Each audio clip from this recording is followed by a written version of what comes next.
கேள்வி நேரம் நிகழ்ச்சிக்காக உங்கள் அனைவரையும் அன்போடு வரவேற்கின்றேன். இன்றைய கேள்வி நேரம் நிகழ்ச்சியில் நம்ம என்ன தலைப்பில் வாதிக்க போகிறோம் பார்க்கலாம். இந்த நம்ம விவாதத்திற்காக எடுத்துக்கொண்டிருக்கக்கூடிய பொருள் என்பது பாரம்பரிய விளையாட்டுகள், நீதிமன்ற பார்வைகள், நீதிமன்றம் வழங்கி இருக்கக்கூடிய தீர்ப்புகள். நம்ம அது பற்றி தான் நம்ம விவாதத்தை நகர்த்த இருக்கின்றோம். கடந்த ஒரு வாரமாக நீங்கள் பார்த்துருக்கலாம், சல்லிக்கட்டு நடக்குமா நடக்காதா அப்படின்னு. அந்த சல்லிக்கட்டு போட்டி அப்படின்றது, அந்த விளையாட்டு என்பது விவாத மேடைகளில் நடந்துட்டு இருந்தது. ஒவ்வொரு அரசியல் கட்சிகளும் இன்னொரு அரசியல் கட்சியை அடக்கி கொண்டிருந்தார்கள். ஆனால் இன்றைக்கு பொங்கல் பண்டிகை களை இழந்து காணப்பட்டிருக்கிறது. பல மக்கள் அதிருப்தியோடு இருக்கிறார்கள், விரக்தியில் இருக்கிறார்கள். நம்ம செய்திகளிலே நீங்கள் பார்த்திருக்கலாம், தங்களுக்கு ஒரு பெரிய அநீதி இழைக்கப்பட்டதாக கருதுகிறார்கள். இதெல்லாம் முடிஞ்சிருச்சு, இனிமேல் என்ன இருக்கு அப்படின்னு நீங்கள் கேட்டிங்கன்னா, அரசியல் கட்சிகள் அரசியல் குற்றச்சாட்டுக்களை எல்லாம் கடந்து நீதிமன்றம் பாரம்பரிய விளையாட்டுகள் தொடர்பான பார்வைகள் எப்படி கொண்டிருக்கிறது, எப்படிப்பட்டவையாக இருக்கிறது, நீதிமன்றம் சரியான புரிதலை கொண்டிருக்கிறதா அப்படின்ற தளங்களில் நம்ம விவாதிக்க இருக்கிறோம். பாரம்பரிய விளையாட்டுகள் தொடர்பாக நீதிமன்றத்தினுடைய பார்வைகளில் மாற்றம் எப்படி நம்ம கொண்டு வரப்போகிறோம் அப்படின்னு நம்ம விவாதத்தை நகர்த்த இருக்கிறோம். நீதிமன்ற தீர்ப்புகள் இதெல்லாம் விமர்சிக்க கூடாது அப்படின்னு சொன்னதுனால தான் நான் நீதிமன்றத்தினுடைய பார்வைகள் அப்படின்னு கவனமாக என்னுடைய சொல்லாடலை பயன்படுத்துகிறேன். ரொம்ப ஆழமான விவாதம். பாரம்பரிய விளையாட்டுகள், நம்முடைய முன்னோர்கள் அவங்கெல்லாம் விளையாடிய விளையாட்டுகள் இன்றைய நவீன பார்வைகளில் நீதிமன்றம் எப்படி பார்க்கிறது, இதுதான் இன்றைய விவாதம். தொடர்ந்து நகரலாம்.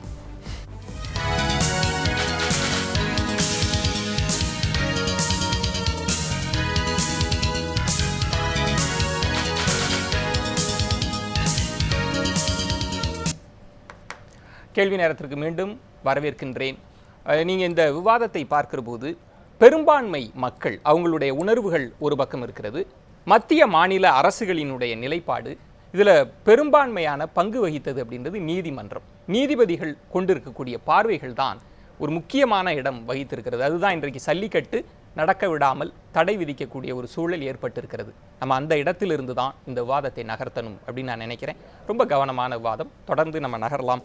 நான் கருத்துரையாளர்களை உங்களுக்கு அறிமுகம் செய்கிறேன். வழக்கறிஞர் சாந்தகுமாரி, வணக்கம். வணக்கம். தமிழ் தேசிய பேரியக்கம் திரு மணியரசன், வணக்கம் மணியரசன். வழக்கறிஞர் தமிழர் முன்னணியிலிருந்து திரு ஜெயபிரகாஷ் நாராயணன், வணக்கம். அதோடு மட்டுமல்லாமல் விடுதலை சிறுத்தைகள் கட்சியிலிருந்து திரு ரவிக்குமார் அவர்களும் நம்மோடு இணைய இருக்கிறார். அவரையும் வரவேற்று நம்ம விவாதத்திற்குள் செல்லலாம். திரு மணியரசன், ஒரு ஆண்டாண்டு காலமாக தொன்று தொட்டு நடந்துட்டு இருக்கக்கூடிய விளையாட்டு, அதிலும் குறிப்பாக இனம் பண்பாடு சார்ந்து மீட்டெடுக்கணும் அப்படின்ற பார்வை கொண்டவர் நீங்கள். ஆனால் இருந்த விளையாட்டும் தொலைக்கப்பட்டிருக்கிறது, அல்லது அந்த அந்த தொடர்ச்சி அருந்து போயிருக்கிறது. இதை நீங்கள் எப்படி பார்க்குறீங்க? இது காளை என்று நம்ம பார்க்குறோம். காளைக்கும் குதிரைக்குமான போட்டியில் காளை வீழ்த்தப்பட்டிருக்கிறது. 2014 தீர்ப்பாக இருந்தாலும் சரி, இப்பொழுது கடந்த 12ஆம் தேதி நீதிபதி கொடுத்த தீபக் மிஸ்ராவும் ரமணாவும் கொடுத்த தீர்ப்பாக இருந்தாலும் சரி, இந்த 2 பேரும் கொடுத்த தீர்ப்பில் கூட குதிரையை குறிப்பிட்டு சொல்கிறாங்க. தீபக் மிஸ்ராவும் ரமணாவும் சொல்லும் பொழுது, குதிரை குழம்பு ஓடுவதற்கு உகந்தது, காளை குழம்பு ஓடுவதற்கு உகந்தது அல்ல என்றெல்லாம் சொல்லுகிறார்கள். இப்போ எங்களுக்கு என்ன துயரம்னாக்க, கொம்பில்லாத குதிரை வெற்றி பெற்றிருக்கிறது, கொம்புள்ள காளை தோற்கடிக்கப்பட்டிருக்கிறது. இது ஒரு இனம் தோற்கடிக்கப்பட்ட விஷயம், இது ஒரு இனப்பிரச்சனை. இது வெறுமனே மிருகவதை கூடாது என்பது மட்டுமல்ல. இதில் ஒரு தமிழர்கள் சார்ந்த அடையாளங்களை அழிக்கிறது. அதுக்கு என்ன சொல்லுவாங்கன்னா, நீங்கள் பழமைவாதிகள், நீங்கள் அநாகரிகமானவங்க, நீங்கள் அசூசியானவங்க, உங்கள் மொழி எப்படிப்பட்டது, கோயிலில் கூடாது, இங்கே கூடாது, அதுபோல் உங்களுடைய எல்லாம் கூடாது என்று சொல்லி புறக்கணிக்கக்கூடிய ஒரு ஆரிய மனோபாவம், ஐரோப்பிய மனோபாவமும் இதில் இருக்குது. அவங்க எல்லாத்தையும் திரு மணியரசன், இது பாரம்பரிய விளையாட்டுகள் நீதிமன்ற பார்வைன்னு வைக்கிறப்ப நீங்கள் தமிழர்கள் நீதிமன்றம் அப்படின்னு நீங்கள் முன்னிறுத்துறீங்களே, ரொம்ப மிகைப்படுத்துறீங்களா? மிகைப்படுத்தலை. அவங்க சொல்லியிருக்க தீர்ப்பு படிச்சிங்கன்னா, 2014 தீர்ப்பு படிச்சிங்கன்னா, உதாரணமாக நான் சொல்கிறேன், இந்த காலக்கண்ணை கொண்டு போய் கட்டி வைக்கிறாங்க தொழுவத்தில். அதில் 12 மணி நேரம் இருக்குது, சாணி போடுது. அது போட்ட சாணியில் அது பேஞ்ச மூத்திரத்துலேயே அது நிற்க வேண்டியது இருக்குது அப்படிங்கிறாங்க. நான் கேட்குறேன், 12 மணி நேரம் தான் போட்ட சாணியிலும் மூத்திரத்திலும் தான் அந்த பசுமாடு படுத்து கிடக்கு, அந்த பாலை தான் நீங்கள் கறந்து குடிக்கிறீங்க. அது பால் கறக்கிறதுக்கு மிஷின் வந்துருச்சுங்க. அந்த பசுமாடு ஒரு விவசாயி வீட்டில் என்ன தனித்தனியாக டாய்லெட் வச்சுருக்காங்களா இப்போ மாட்டுக்கு? இதெல்லாம் ஒரு காரணமா? அடுத்தது அந்த நீதிபதிகள் சொல்கிறாங்க பாருங்கள், மந்தையாகத்தான் மேயும் மாடுகள். இது முன்னாடி பிடிச்சி வீட்டில் டொமஸ்டிகேட்டட் அனிமல்ஸ்ன்னு வீட்டு பிராணிகள் என்று 3000-4000 வருஷமாக ஒன்று மாற்றப்பட்டு ஒத்தை மாடு கூட இருக்குது. நம்ம கேஏ குணசேகரன் பாடர் ஒத்த மாடு செத்து போச்சுன்னு ஒரு பாட்டே இருக்குது. ஒரு மாடும் இருக்கும், 2 மாடு இருக்கும், பல மாடு இருக்கும். மந்தையாகத்தான் மேயும். அது வந்து எப்பவும் மேய்ஞ்சிக்கிட்டே இருக்கும். இதெல்லாம் நீதிபதிகள் சொல்கிறாங்க. இதெல்லாம் அவங்களுக்கு என்ன தெரியுமா தெரியாதா? மாடு என்னன்னு தெரியுமா தெரியாதா? இப்போ இப்படியெல்லாம் ஒரு நீதிபதி வக்கீல்கள் வாதம் பண்ணால் கூட சரிங்க. கட்சிக்காரவங்க இந்த மிருகவதை விலங்குவதை தடுப்பு பிரிவு அது இது வாதம் பண்ணால் சரி.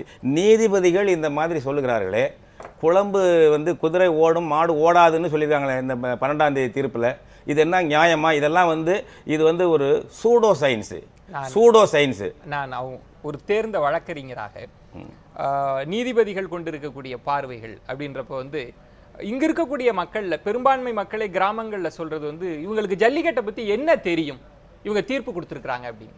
அது ரொம்ப உணர்ச்சி வசப்பட்டு பேசுகிற பேச்சா அல்லது நீதிமன்றம் ரொம்ப ஆழமான புரிதலோடு இந்த தீர்ப்பு வழங்கியிருக்கு? இல்லை, அவங்களுடைய பேச்சு உணர்ச்சி வசப்பட்டதாக தான் இருக்க முடியும்.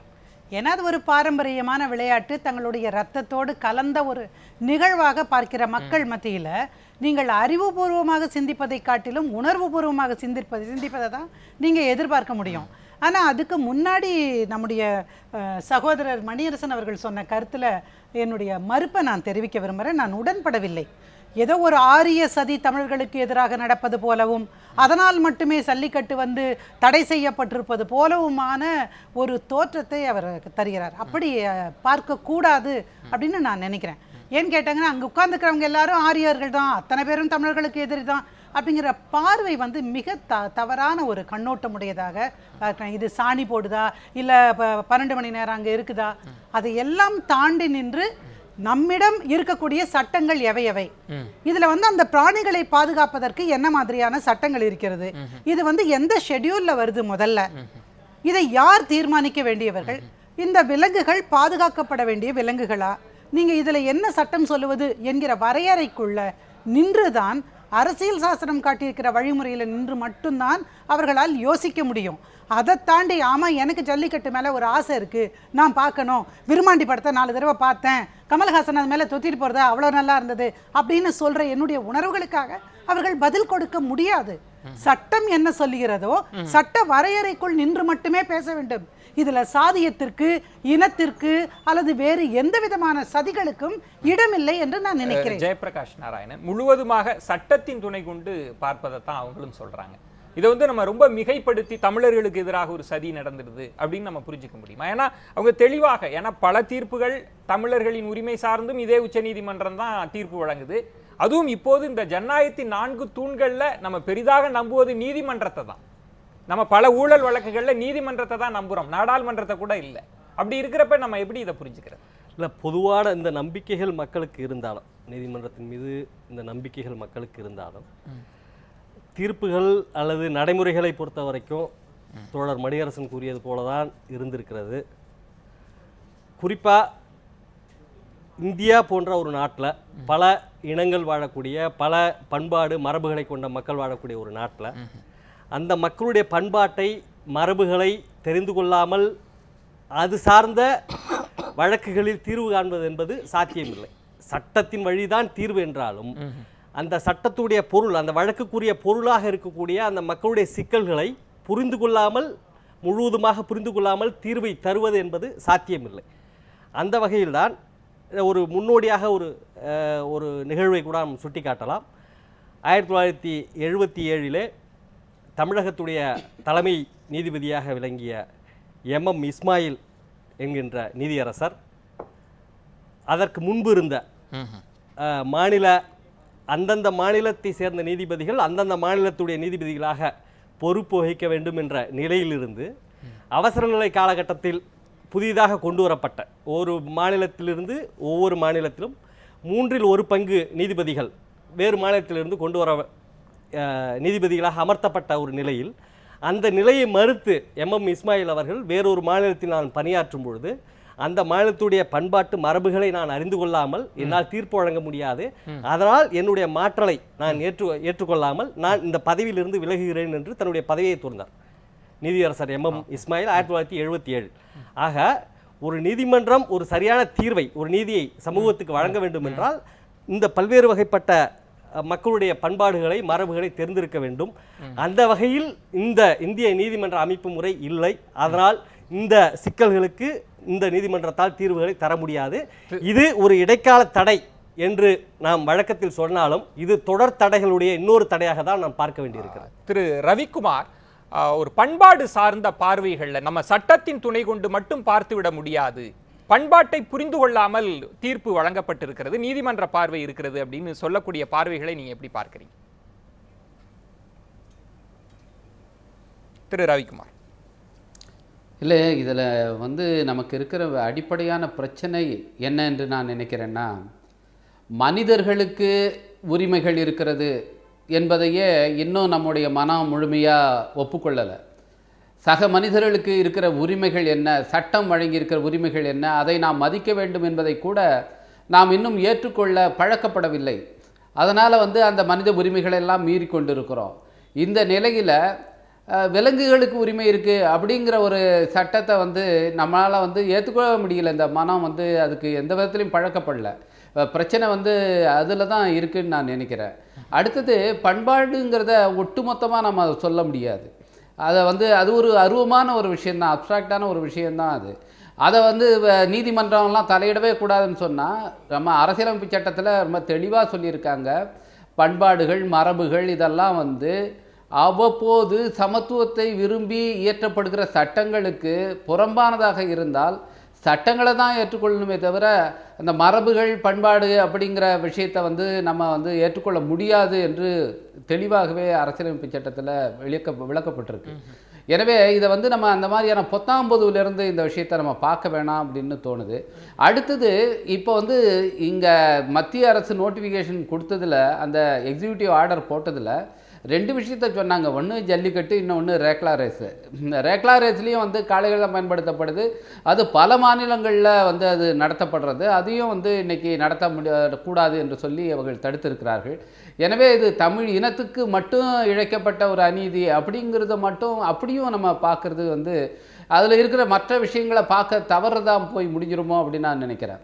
ஆனால் இந்த இதில் பார்க்க வேண்டிய விஷயங்கள் என்னென்னா, இன்றைக்கி ஒரு நண்பர் இதில் சொன்னாங்க பாருங்கள், அதில் ஒரு தீர்ப்பு கொடுக்கும்போது அந்த பகுதியுடைய அந்த விஷயங்களை எல்லாத்தையுமே கவனத்தில் எடுத்துக்கொள்வதற்கு இன்றைக்கு நம்முடைய நீதிபதிகளுக்கு வாய்ப்பு இருக்கிறதா அப்படின்னு சொல்லலாம். இதே பல முக்கியமான பிரச்சனைகள் இன்றைக்கி சுற்றுச்சூழல் தொடர்பான விஷயங்கள், அதுக்காகவே தனியாக க்ரீன் பெஞ்சுன்னு உருவாக்கியிருக்காங்க. அந்த நண்பர் சொல்கிறத பார்த்தா இது மாதிரி கல்ச்சுரல் பெஞ்சுன்னு தனியாக உருவாக்கக்கூடிய தேவை கூட வரலாமோ என்னான்னு தெரியல. எனவே இந்த பிரச்சனையை நம்ம உணர்வு பூர்வமாக அந்த அடிப்படையில் மட்டுமே பார்க்கக்கூடாது. இல்லை, நீதிமன்றம் என்ன செய்யும்னா சட்டத்தில் இது சொல்லப்பட்டிருக்கு, அதில் இது வருதா இல்லையா அதை மட்டும்தான் அது பார்க்கும். அதுதான் நீதிபதியோட பங்கு. இதில் வேறு எதையும் அவங்க பார்க்க மாட்டாங்க. அவங்ககிட்ட போய் நம்ம இதில் மல்லு கட்டுறதுல பிரச்சனையே இல்லை. அவங்க தெளிவாக சொல்கிறாங்க, நீங்கள் சட்டத்தை இயற்றுகிற அமைப்புகள் சட்டமன்றமோ பாராளுமன்றமோ, இன்றைக்கி அதை செய்கிறதுக்கு என்ன தடை? இங்கே செய்யப்பட்டிருக்கணும். சட்டமன்றத்தில் இதற்கான சட்டத்தை ஏற்றுவதற்கு அவகாசம் இருந்தது, அதை ஏன் செய்யலை? அதுபோல் பாராளுமன்றத்தில் இதுக்கு சட்ட திருத்தம் கொண்டு வருவதற்கு எவ்வளவோ கால அவகாசம் இருந்தது, அதை செய்யாமல் இன்றைக்கி பந்தை தூக்கி கொண்டு போய் நீதிமன்றத்தில் போட்டுட்டு நம்ம நீதிபதிகளை பழி சொல்லுறதோ நீதி அமைப்பை பழி சொல்லுவதோ முற்படுவதோ எந்த விதத்தில் நியாயமானதாக படவில்லை எனக்கு. எனவே இன்னைக்கு பிரச்சனை யாரிடம் இருக்கிறது? இன்னைக்கு சட்டம் இயற்றுகிற அந்த பாராளுமன்றத்தில் எத்தனை பேர் இருக்காங்க? தொடர்ந்து எடுத்திருக்க வேண்டியதானே. பேசலாம் திரு ரவிக்குமார். ரொம்ப முக்கியமாக நம்ம பார்க்க வேண்டிய இடம் என்பது மத்திய மாநில அரசுகள் பாரம்பரிய விளையாட்டிற்கு ஆதரவாக இருந்தது. ஆனால் நீதிமன்றம் தான் எதிரான ஒரு நிலைப்பாடை கொண்டிருப்பதை போல ஒரு தோற்றம் கட்டமைக்கப்பட்டது. உண்மையில் அப்படி இருக்கிறதா? திரு மணியரசன் சொல்லக்கூடிய வாதம் ஏற்புடையதா? ஏன்னா முதல் கட்ட வாதத்திலேயே மாறுபட்ட கருத்துக்கள் வந்திருக்கிறது. நம்ம தொடர்ந்து பேசலாம். ஒரு சிறிய விளம்பர இடைவேளைக்கு பிறகு பொறுத்திருங்கள்.